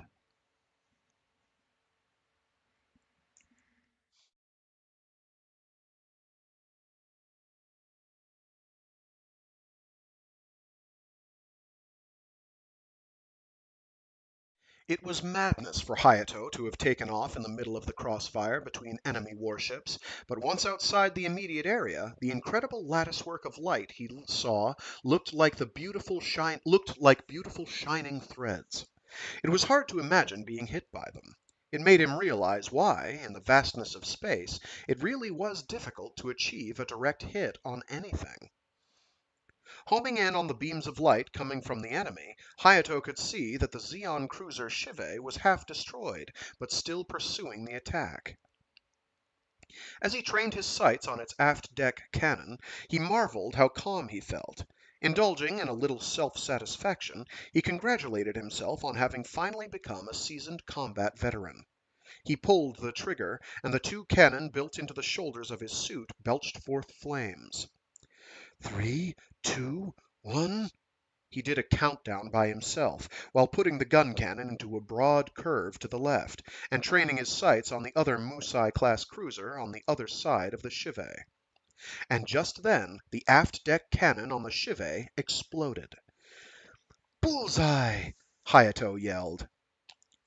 M'Quve's ship gave its last, final gasp, and then a ball of light equal to that of the HAL earlier highlighted both the asteroids and the surviving warships in the area.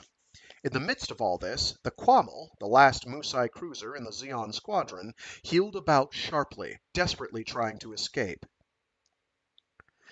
Can't let them get away, Hayato swore to himself in the narrow confines of his gun cannon cockpit as he swooped after the Quammel. The Pegasus fired a signal flare indicating all forces should regroup, but Hayato was too preoccupied to notice.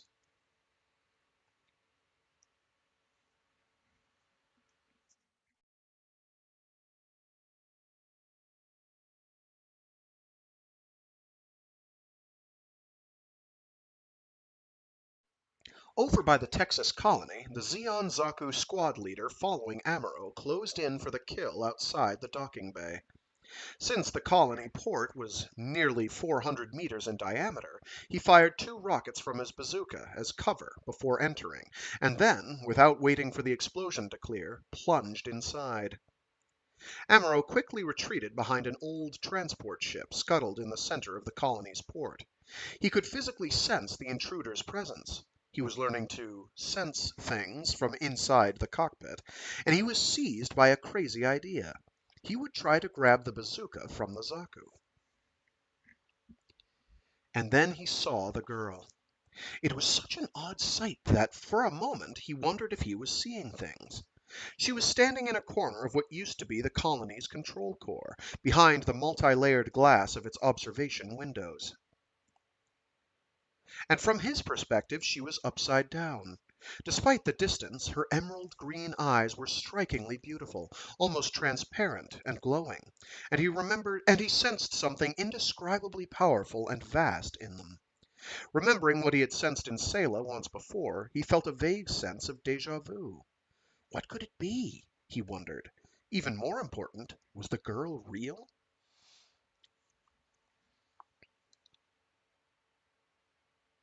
The control core of the abandoned colony was unmanned, and the lights should have long ago been extinguished. The girl was standing in darkness, yet there was a faint glow around her. The notion that she might be a ghost crossed Amuro's mind, but it was soon cancelled by a powerful realization that this girl actually existed, that she was there. Without knowing exactly where this realization came from, he wondered if she was projecting her own conscious thought on him, even deliberately creating an awareness in him. Without verbalizing, something in Amuro's head nearly screamed, "Who are you?" And again, "Who are you?" The question was pleading, almost desperate, and almost a physical yell. "What do you want from me?" Could she hear him? She appeared to smile, and when a transparent light seemed to pierce the center of her forehead, he hoped it was all an illusion. But then he understood it was real. She had parted her jet-black hair in the middle of her head, and gathered it in buns on either side of her head. Her skin was a glistening tan, and the contrast made her emerald-green eyes seem almost transparent. Her dress also surprised him. It was nothing more than folds of cloth hung over her neck and draped around her body, an awfully mature outfit for someone so young. But then another realization welled up in him. She was the same age as he was. It was a physical sensation and undeniable. It was incredible. Then he felt a growing awareness of a new sensation, a darker force, like a shadow, run through his cerebral lobes. He sensed ZAKU. An enemy had brazenly managed to sneak up behind him, and was now so close he could have finished the Gundam off with a bazooka blast. But he didn't. Instead, the Zaku swung its glowing heat axe toward the Gundam's hips in an attempt to connect with and destroy the Gundam's power train. But Amuro forced his suit to move so fast its metal nearly screamed, and dodged the blow in the nick of time. Like a knife slicing through butter, instead of Gundam armor, the Zaku's heat axe sliced through the wall of the abandoned transport. Seizing the moment, Amuro raised the beam rifle in the Gundam's functioning left hand and slammed its stock into the Zaku's left shoulder, sending it smashing to the side of the transport. The ship's framework shook, and as the Zaku rebounded from it, Amuro jammed his rifle muzzle into its cockpit area. He knew that there was a human pilot inside, and when he pulled the rifle trigger, it felt colder than normal. The beam from his gun pierced the Zaku, sliced through the wrecked transport, and even reached the control core on the other side of the port. Heaving a sigh of relief at his narrow escape, Amuro shoved the fallen Zaku out toward the colony port exit. It scraped and bounced on the deck once, spun crazily, and then drifted out and off toward the sun. I am having a really hard time today. I am so sorry. Somehow, Amuro didn't want the girl to see what he had done. The fight with the Zaku had only taken a few seconds in all, and he hadn't even glanced at the monitor that earlier had showed the girl, but he was afraid she might have become frightened and disappeared. For him, that would have been a disaster. He had no idea who she was, but she had seemed eerily capable of understanding his intentions. And he was terrified by the implications of losing contact with her. She had made him realize something profound, that he was not alone, that she was a kindred spirit he must meet. It was an intuitive realization, the recognition of one new type by another, yet even Amuro himself was not yet fully aware what was happening. While pushing the Zaku corpse out of the docking bay, fearing that she was no longer there, he suddenly sensed her presence. He mentally saw her. He knew she was still there. He knew her name was Lala Soon. And he knew she was real. Unable to stand the idea of looking at her over a video monitor, Amuro yanked the lever for the Gundam's main hatch. The orthoscopic monitor lowered and the double-layered hatch door opened up and outward. Did I read that correctly? I don't feel like I did. The orthoscopic monitor lowered, and the double-layered hatch door opened up and outward. He unbuckled his seatbelt, stood up, and looked straight at her. If he hadn't still been in the vacuum of space in the colony's docking bay, he would even have removed his normal suit helmet. And if he could have, he would have smashed the glass panels of the control core windows that still separated them. There was too much between them. He could sense her physical presence, but visually she was still too unclear, too unstable. With her still standing upside down from his perspective, he stared straight into her eyes and asked, "Lala, what are you doing here?" He knew there was no voice channel available, but she responded anyway, as if she had physically heard. Her hands floated up to her cheeks, and her nearly transparent, emerald-green eyes seemed to cloud over in sadness. He knew her spirit was wavering. He knew she was afraid, but he couldn't tell why. He cursed the limitations of trying to understand her mind. But then he clearly sensed a thought from her directed at him, assaulting his brain like a wave. It was a perception so powerful it threw his mind off balance for a second and allowed her to connect directly with his consciousness. "You're too late! What do you mean? I've already fallen in love with Shar!" Microphone a little too close to my face. Amuro felt like a hole was being bored in his brain, splitting his nervous system in two. What did she mean? Who was the Shar she spoke of? Who was too late? Love? And all he could think of was, "Who are you? Why?" Suddenly, as the girl gradually began to express herself, several thoughts struck the confused Amuro simultaneously, and behind them he could still sense sadness and anxiety. "Why are you here? It took you so long to get here." The thoughts were clear and filled Amuro's awareness. "I had no idea you existed." I don't actually know who's talking to whom at this point. I think I have lost the plot.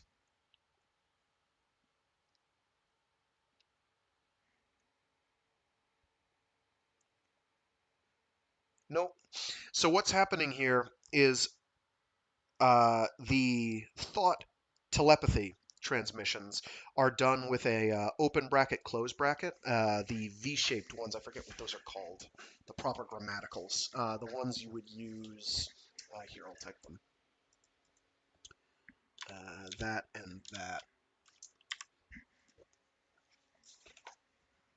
This is telepathy. It's like that. If that decides to come through, I don't. Okay, Twitch didn't like it, but that's fine. I don't care about Twitch. At this stage, maybe it's not working. So that's what telepathy does. But then they also have like actual quotation marks. So I can't tell who's saying what, doing where, and how. So I'm guessing. I'm pretty sure this is. So I had no idea you existed. And then he switches. And if there was some way I could modulate my voice so that it sounded like psychic talk, I would do it, but I can't. Not right now. My head's too muzzled. And then it goes to actual talking. "What are you talking about? What has all this got to do with me?" Amuro tried to answer, but then stopped. She had mentioned Shar. Could she possibly mean the same Shar he knew as the Red Comet? Shar Aznable? Shar Aznable? This time, Amuro's words were not received by Lala Soon. Their form of communication was unlike Okay, so it's not telepathy. Whatever. Fine. Making this hard on me. God damn it.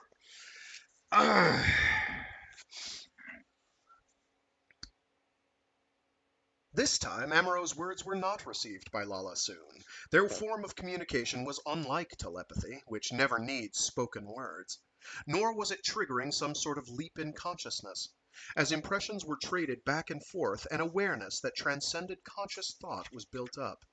What seemed like an exchange of fragmentary ideas created the context for understanding another person. It was not a simple means of communication. It was more like a weaving together of two minds. And it allowed Amuro to feel the sadness behind Lala Soon's words. "You are too late. I just realized now that you are the one I was waiting for. But you are too late." "My name's Amuro Ray. I'm from the Federation. I don't understand why you'd be waiting for me here, in Texas of all places. Do you mean you were waiting here for some sort of kindred spirit?" "Yes, and it was the new person. It was you and not the commander. This is too cruel." Amuro's next thought was like a dagger to Lala's heart. "I don't think a true new type would make a mistake like that." "How can you say such a cruel thing? Why didn't you contact me?" With that, Amuro had a profound realization of his own basic weakness, and he lamented it deeply. Because I don't think I'm really a new type." We are both imperfect, Amuro." "Maybe. But listen, Lala Soon, what can we do about it? We're supposed to be enemies." "I don't know. I just know I'm supposed to be the pilot of this mobile armor. I'm the first pilot in our new type combat unit, but I can't believe this is my only mission in life. Meeting you has convinced me. But that said, I get it." Amuro had a powerful, sudden insight. New types might be real after all, and it just might be possible, as he and Selah Mass had once discussed, that people could learn to communicate on a new level. It was an incredible idea, but perhaps hundreds, thousands, even millions of different levels of awareness could overlap, and perhaps mankind could one day finally leave its prejudices behind and achieve a universal wisdom. Amuro had to believe in the idea. He had no other way of comprehending the thoughts flowing back and forth between him and Lala Soon, but he answered based on an objective reality. "I hope you're right." Lala sensed his meaning and the implications of what failure would mean, and fell deeper into despair. Amuro, for his part, realized that he just might have a spark of new type insight within him, pointing the way toward his own destiny. "Amuro, it's too cruel. Amuro, you've got to stop me." "What?" He didn't understand. He saw her emerald green eyes, her tawny skin that seemed to melt into the surrounding darkness, her long, supple limbs, and her beautiful hair. She appeared to waver and then tried to smash through the glass barrier that separated them. He was taken aback by her abrupt change in behavior and completely at a loss how to respond. Then a door opened behind Lala, and through the light it let in, Amuro made out the shadow of a quickly moving man. A sound like static violently intruded on his and Lala's thought communication. There was a perceptual spark, and then a fragmentary interruption by a third thought form overlaid on his and Lala's. It was not words. It was a ruptured type of noise, and it assumed an aura of hate. The man was wearing a red-colored military uniform with a platinum-colored helmet and face mask, and he appeared to be an officer of the Zeon forces. A cape fluttered from his back. It was Commander Shar Aznable, a.k.a. Kasval Rem-Dekun, of the Zeon forces. "So this is the Red Comet," thought Amuro to himself.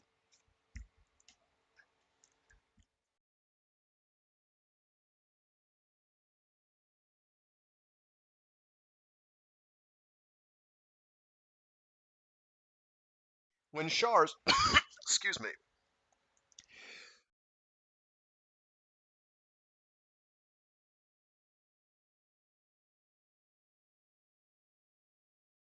Oh, geez, sorry about that.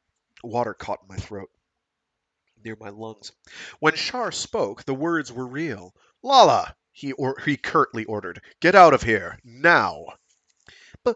But, Commander, she started to say, as if afraid. The interruption resulted in confusion in all three's consciousness, but the confusion was soon transformed to an instinct common to all mammals, a fighting instinct.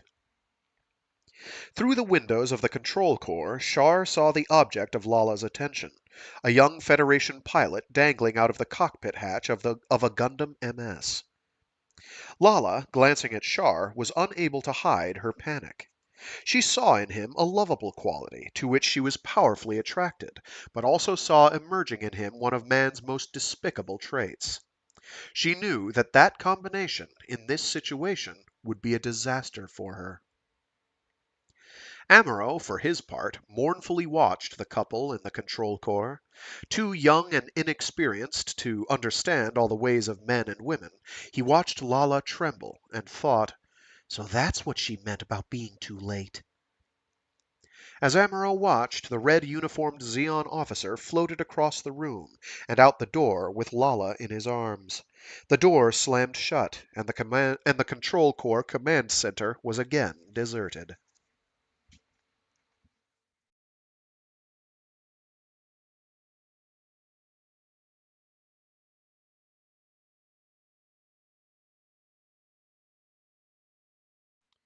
Amuro instinctively craved more contact with this mysterious female, Lala Soon, but he had just seen what seemed to be incontrovertible evidence of her physical love for his arch enemy.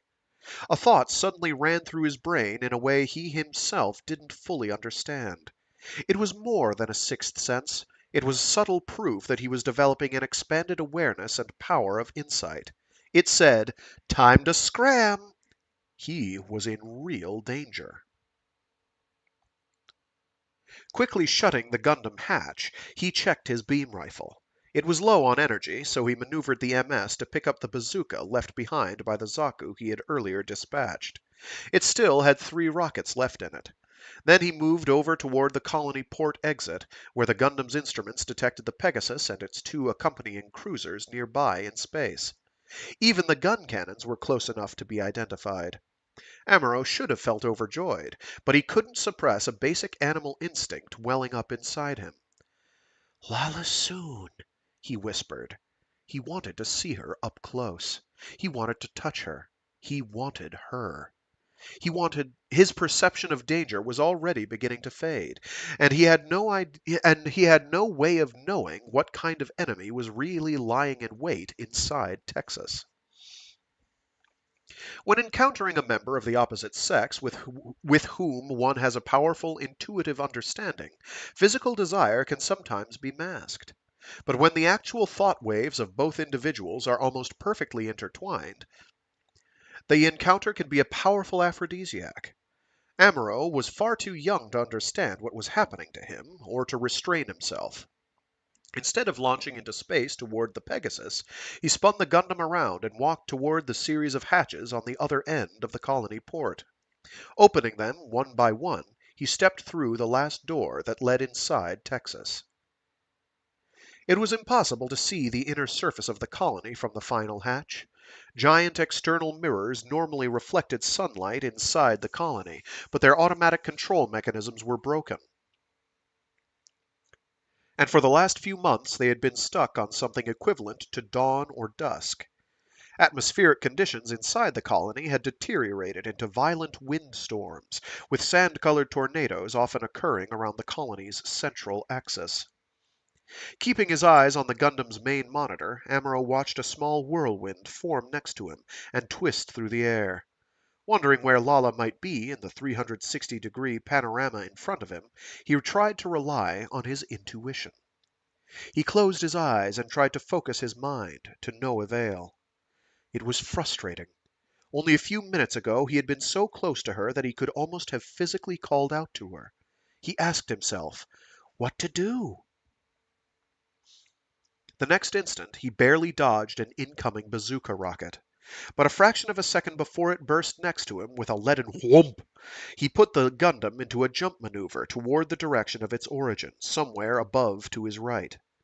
He soared to an elevation of nearly 500 meters off the colony floor, right through the middle of a brown twister cloud. There were fierce winds blowing throughout the colony, but luckily a true greenhouse effect had not occurred. Without the cooling effect of the external walls, the place would have been an inferno. As Amuro made a rapid descent into a corner of the Texas colony, for the first time he saw the grand scale of the place. Although he had spent the first few years of his life on Earth, his father, a construction engineer, had taken him into outer space almost as soon as he could remember, and he had only returned to Earth 3 times after that, always to visit his mother. He was only familiar with the gentle mountains and temperate climate of her home, and had never experienced anything like the wild environment of Texas. The people who designed Texas had done their best to represent nature in all her glory, and paid special attention to visual effects.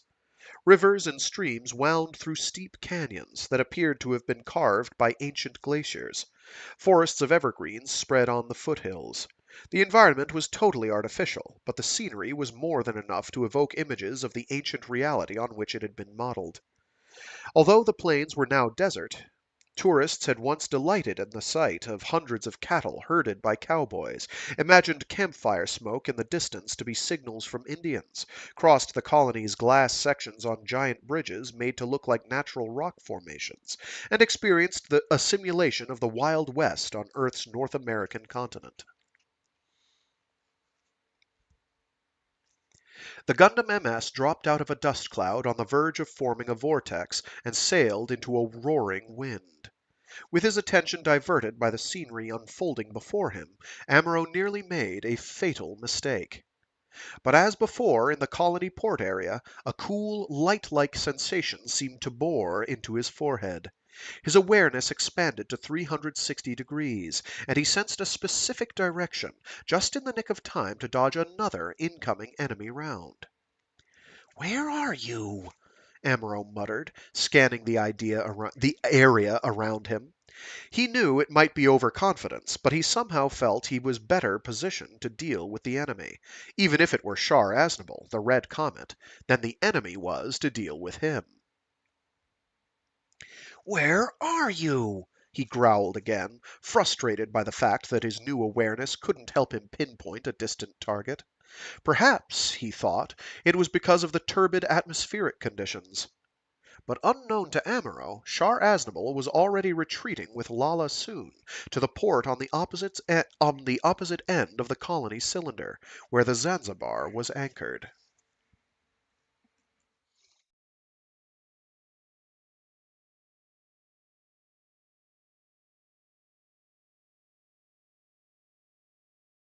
Earlier, inside the colony, Dr. Flanagan and his team of assistants had performed the first successful feasibility tests of the Elmeth Bits mobile armor system with Lala. The bits, equipped with beam cannon and explosive charges, were operated remotely and made to attack when her willpower was channeled and amplified through the Psycommu interface. From the cockpit of the Elmeth, without using its own beam cannon, she had simultaneously mobilized and fired the cannon on 8 out of 10 bits, effectively destroying the test targets. It was after completing this test that she had wandered on her own to the control core of the colony's other port and encountered Amuro.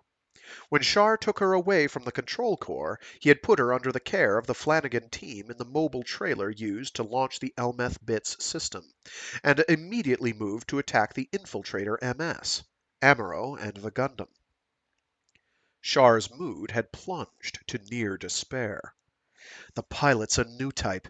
He may not be as advanced as Lala, but there's no other way to explain the way he parries my attacks. His worst fear on first encountering the white enemy MS, that there were new types among the Federation pilots, had been borne out. He knew mankind might be in the midst of a transition, even a new type of evolution, but it was wartime. If there were to be a genesis of new types, the real question was, when would the fetus begin quickening, and what kind of labor pains would result? He himself might have new type potential.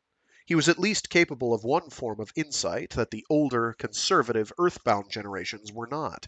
He was able to recognize a true new type when he saw one. And this time he had to believe his opponent was one. After all, a terrified young Federation recruit had named him Char the Red Comet. If he weren't up against a true new type, he felt as though his pride would crumble simply from the shame of failing to beat his opponent. Damn, he thought. Making his way in his MS through the colony's evergreen belt, he checked all monitors for any sign of the enemy. After parrying Char's second barrage, the white MS had looked as if it would make a steep descent and come in for a hard landing on the colony floor. But the pilot might have anticipated his movement. Char began to doubt himself. Had he ordered too high a concentration of Minovsky particles scattered in the area for Lala's test earlier? The scan lines on his MS radar display had turned to static. And with that, we will call it for the week. Well, for the day. And next week we will read more. Let me see where this... Where does this chapter end? Oh, okay. It ends at the end of the book, and it is... That's fine. Okay. I say the end of the book, the end of book 1. So next week will probably be short. That's okay. I maybe should have saved that last chapter for next week, but it's all right. Anyway, it proceeds, and we've gone full... I kind of miss the 70s, where we were having all kinds of cool thoughts about espers and psychic phenomena and the like. And, I mean, we were having it before then, but that's when it seemed to really take off in the public zeitgeist. I happen to like Tomino's take on burgeoning psychic power in terms of, oh, it doesn't let you, like, lift objects with your mind, but you can communicate on a more fundamental level with people. It's more about empathy. And that gets developed a bit further in the book as well. Doesn't make you into a superhuman. It just means you have slightly better sense perception and intuition.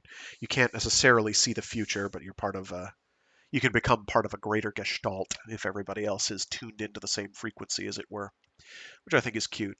Some of the verbiage used seems like it's pretty similar to Lensman, actually, which is another series of books, in this case, that has some degree of dealing with psychic abilities, but that's also a whole other can of worms. That is pulpy grandeur at its finest. I do want to read some of those aloud, but they are from a very different time period, and some of them don't hold up super well, and some of them are just a fun romp. But yeah, this Wednesday I'm not going to be free, sadly. Real life takes a front seat.